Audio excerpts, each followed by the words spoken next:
অনেক স্বামীর মুখের ভাষা আর তার খারাপ আচরণের কারণে তার শখের স্ত্রীকে হারিয়ে ফেলে। কিন্তু এইসব স্বামী নিজের দোষ কখনোই স্বীকার করে না, সব সময় স্ত্রীর উপর দোষ চাপিয়ে দিয়ে নিজেকে নির্দোষ দাবি করে।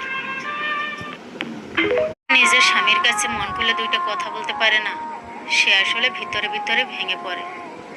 বাইরে থেকে হয়তো হাসি মুখে বেঁচে থাকে, কিন্তু বুকের ভেতর জমে যায় পাহাড় সমান কষ্ট। স্বামী স্ত্রীর সম্পর্কে সবচেয়ে বড় শক্তি হলো খোলামেলা কথা বলা।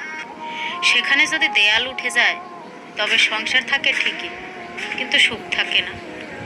স্বামী যদি হয় সত্যিকারের আপনজন, তবে সেই মেয়েটা কখনো নিঃশব্দে কাঁদতে পারে না, বরং তার কথা শোনার জন্য সবসময় প্রস্তুত একজন সঙ্গী থাকে।